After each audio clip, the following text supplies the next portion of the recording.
വാഴ്ത്തപ്പെടുമാറാകട്ടെ. യാഹ്വേ ഇരേ എന്ന യൂട്യൂബ് ചാനലിലേക്ക് ഏവർക്കും സ്വാഗതം. ഇന്ന് നമ്മുടെ ലോകം ഒരു വലിയ പ്രതിസന്ധിയിലൂടെ കടന്നു പോയിക്കൊണ്ടിരിക്കുകയാണ്. ഇപ്പം ഞാൻ പറയാതെ തന്നെ അറിയാം, COVID-19 എന്ന പാൻഡമിക് ഡിസീസ്. അപ്പോൾ ഇപ്പം അത് കാരണം നമ്മുടെ കുഞ്ഞുങ്ങൾക്ക് ഒന്നും ദേവാലയത്തിൽ പോകാനോ സ്കൂൾ പഠിക്കാനോ ഒന്നും തന്നെ സാധിക്കുന്നില്ല.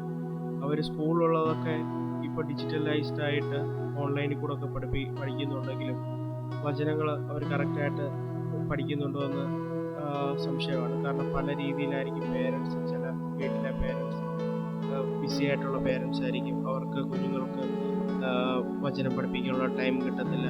അപ്പം അങ്ങനെയൊക്കെ വരുമ്പോൾ കുട്ടികൾക്ക് കറക്റ്റായിട്ട് പോഷകാഹാരങ്ങൾ കൊടുക്കുന്ന പോലെ ഈ വചനം എന്ന അടിസ്ഥാനം അല്ലെങ്കിൽ വചനം എന്ന മായമില്ലാത്ത പാല് നിങ്ങൾ കറക്റ്റ് ടൈമിന് കുഞ്ഞുങ്ങൾക്ക്. അപ്പോൾ അതിന് വേണ്ടിയിട്ടാണ് ഞങ്ങൾ ചെറിയൊരു ബൈബിൾ സ്റ്റോറീസ് പോലെ ചെറിയ രീതിയിൽ ഞങ്ങളിത് ചെയ്യുവാൻ ആഗ്രഹിക്കുന്നത്. അപ്പോൾ ദയവായത് എല്ലാവരും ഈ വീഡിയോ കാണണം, കുട്ടികളെ കാണിക്കണം, എന്നിട്ട് ഞങ്ങളെ സപ്പോർട്ട് ചെയ്യണം. സ്തോത്രം. ദൈവത്തിന് സ്തോത്രം. കൂട്ടുകാരെ, ഇന്ന് നമുക്ക് എങ്ങനെയാണ് നമ്മുടെ ഭൂമി ഉണ്ടായത് എന്നുള്ള സൃഷ്ടിയുടെ കഥയാണ് നമ്മളിന്ന് പഠിക്കാൻ പോകുന്നത്. ആദിയിൽ ദൈവം ആകാശവും ഭൂമിയും സൃഷ്ടിച്ചു. ദൈവം ആകാശവും ഭൂമിയും സൃഷ്ടിക്കുന്നതിന് മുമ്പ് ഈ ഭൂമി പാഴും ശൂന്യവുമായിട്ടാണ് കടന്നിരുന്നത്. ഭൂമിയിൽ ഒരു ലിവിങ് തിങ്സോ ഒന്നും തന്നെ ഭൂമിയിൽ ഇല്ലായിരുന്നു. ഒരു രൂപങ്ങളോ അല്ലെങ്കിൽ ഒരു മനുഷ്യജീവികളോ ഒരു പ്ലാന്റ്സോ ഒന്നും തന്നെ ഭൂമിയിലില്ലായിരുന്നു. പാഴും ശൂന്യമായിട്ട് കിടക്കുകയായിരുന്നു. എപ്പോഴും തിരമാലകളുടെ സൗണ്ട്, ഒരു ഇരുട്ട്, കൂരിരുട്ട്, ഒരു അന്ധകാരം പിടിച്ച അവസ്ഥയായിരുന്നു ഭൂമിക്ക് ഉണ്ടായിരുന്നത്. അപ്പോഴും ഈ ഭൂമിയിൽ വെള്ളമുണ്ടായിരുന്നു. ഈ വെള്ളത്തിൻ്റെ മുകളിൽ ദൈവത്തിൻ്റെ ആത്മാവ് ഇങ്ങനെ പരിവർത്തിച്ചു കൊണ്ടേയിരുന്നു. ദൈവത്തിൻ്റെ സ്തുതികൾ, സ്തോത്രങ്ങളെല്ലാം ഈ ഭൂമിയിൽ ഈ വെള്ളത്തിൻ്റെ മീതെ പരിവർത്തിച്ചു കൊണ്ടേയിരുന്നു. അങ്ങനെ ഇരിക്കുമ്പോൾ ദൈവം കൽപ്പിച്ചു, വെളിച്ചമുണ്ടാകട്ടെ എന്ന്. അങ്ങനെ വെളിച്ചമുണ്ടായി. ദൈവം അത് കണ്ടപ്പോൾ ഭയങ്കരമായിട്ട് സന്തോഷിച്ചു. അങ്ങനെ ഒന്നാം ദിവസം ദൈവം വെളിച്ചത്തെ ഉണ്ടാക്കി. വെളിച്ചമുണ്ടായി കഴിഞ്ഞപ്പോൾ ദൈവത്തിന് അതീവ സന്തോഷമായി. അങ്ങനെ സന്ധ്യയായി, ഉഷസ്സായി ഒന്നാം ദിവസം കഴിഞ്ഞു.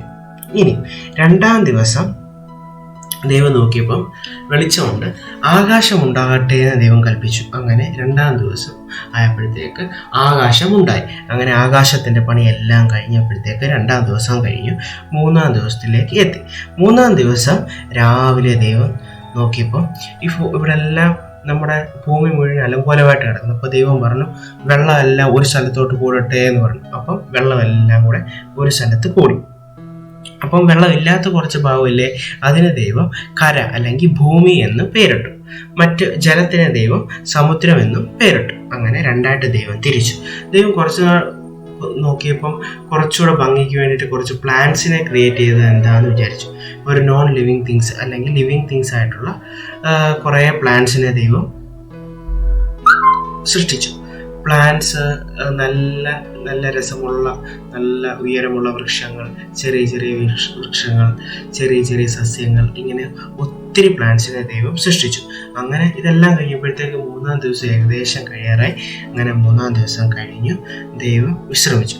അങ്ങനെ നാലാം ദിവസം എത്തി. അപ്പം നാലാം ദിവസം രാവിലെ ദൈവം നോക്കിയപ്പം ഈ വെളിച്ചമൊക്കെ ഉണ്ടെങ്കിലും കുറച്ചുകൂടെ ഒന്ന് മോഡിഫിക്കേഷൻ ചെയ്യാൻ വേണ്ടിയിട്ട് ദൈവം രാത്രിയിൽ വാഴുവാൻ ചന്ദ്രനെ ഉണ്ടാക്കി. മൂണ്, സ്റ്റാർസ്, നല്ല രാത്രിയിൽ നിങ്ങൾ ആകാശത്തൊക്കെ നോക്കുമ്പോൾ നല്ല സ്റ്റാർസിനെ കണ്ടിട്ടില്ലേ, അതുപോലെ നല്ല സ്റ്റാർസ്, നല്ല മൂണ്, ഇതിനെല്ലാം ദൈവം ഉണ്ടാക്കി.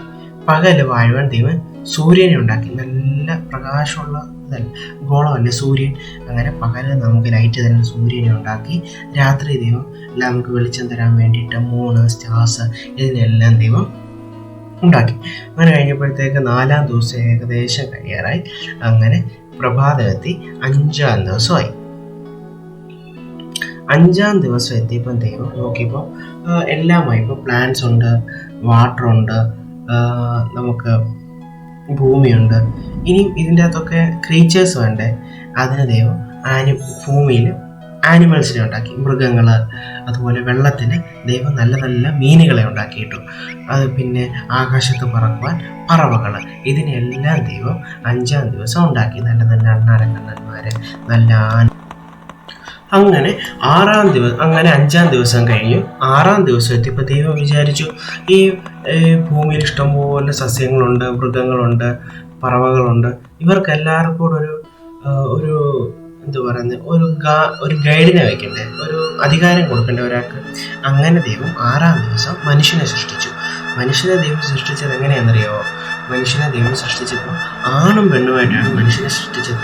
മനുഷ്യന് കൂട്ട് വേണ്ടേ, അതിനാണ് ദൈവം ആണും പെണ്ണുമായിട്ടാണ് മനുഷ്യനെ സൃഷ്ടിച്ചത്. അതായത് പുരുഷന് കൂട്ടായിട്ട് സ്ത്രീയും, സ്ത്രീക്ക് കൂട്ടായിട്ട് പുരുഷനെയാണ് ദൈവം സൃഷ്ടിച്ചത്. ഇനി മനുഷ്യനെ എങ്ങനെ ഉണ്ടാക്കിയത് നമുക്ക് പിന്നെ ഒരു ദിവസം ഡീറ്റെയിൽ ആയിട്ട് പഠിക്കാം.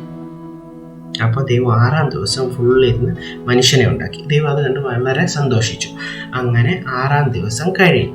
ഇനി 7-ാം ദിവസം ദൈവം നോക്കിയപ്പോൾ ഏകദേശം എല്ലാം ദൈവം പൂർണ്ണമായിട്ട് ഉണ്ടാക്കി. അങ്ങനെ 7-ാം ദിവസം ജോലി ഒന്നും ദൈവം ചെയ്തില്ല, ദൈവം റെസ്റ്റ് എടുത്തു. അങ്ങനെ 7 ദിവസം കൊണ്ട് ദൈവം ഭൂമിയെ ഉണ്ടാക്കി. അതായത് 6 ദിവസം ദൈവം പണിക്കായിട്ട് എടുക്കുകയും 7-ാം ദിവസം ദൈവം വിശ്രമിക്കുകയും ചെയ്തു. ഇങ്ങനെയാണ് നമ്മുടെ ഈ ലോകം, ഈ ഭൂമി ഉണ്ടായത്. ഇപ്പം നിങ്ങൾക്ക് എല്ലാവർക്കും ഏറെക്കുറെ മനസ്സിലായല്ലോ ഭൂമി എങ്ങനെയാണ് ഉണ്ടായെന്ന്, എത്ര ദിവസം കൊണ്ടാണ് ദൈവം ഭൂമിയെ ക്രിയേറ്റ് ചെയ്തതെന്ന് നിങ്ങൾക്ക് എല്ലാവർക്കും മനസ്സിലായല്ലോ. ഇനി ഞാൻ നിങ്ങളോട് കുറച്ച് ക്വസ്റ്റ്യൻസ് ചോദിക്കാം. ഈ ക്വസ്റ്റ്യൻസിൻ്റെ ആൻസർ നിങ്ങൾ കമൻറ്റ് ബോക്സിൽ ടൈപ്പ് ചെയ്യുക. ഫസ്റ്റ് ക്വസ്റ്റ്യൻ: എത്ര ദിവസമെടുത്തു ദൈവം ഭൂമിയെ സൃഷ്ടിക്കാൻ? എത്ര ദിവസമെടുത്തു ദൈവം ഭൂമിയെ സൃഷ്ടിക്കാൻ? ക്വസ്റ്റ്യൻ ശ്രദ്ധിച്ച് കേൾക്കണം. എത്ര ദിവസമെടുത്തു ദൈവം ഭൂമിയെ സൃഷ്ടിക്കാൻ? രണ്ടാമത്തെ ക്വസ്റ്റ്യൻ: ദൈവം ആദ്യം കൽപ്പിച്ചത് എന്തുണ്ടാകാനാണ്? ദൈവം ആദ്യം കൽപ്പിച്ചത് എന്ത് ഉണ്ടാകാനാണ്? ഇനി മൂന്നാമത്തെ ക്വസ്റ്റ്യൻ: ദൈവം മനുഷ്യരെ സൃഷ്ടിച്ചത് എത്രാമത്തെ ദിവസമാണ്? ദൈവം മനുഷ്യരെ സൃഷ്ടിച്ചത് എത്രാമത്തെ ദിവസമാണ്? ഓക്കെ, അപ്പം നിങ്ങളെല്ലാവരും ആൻസർ ചെയ്യണം.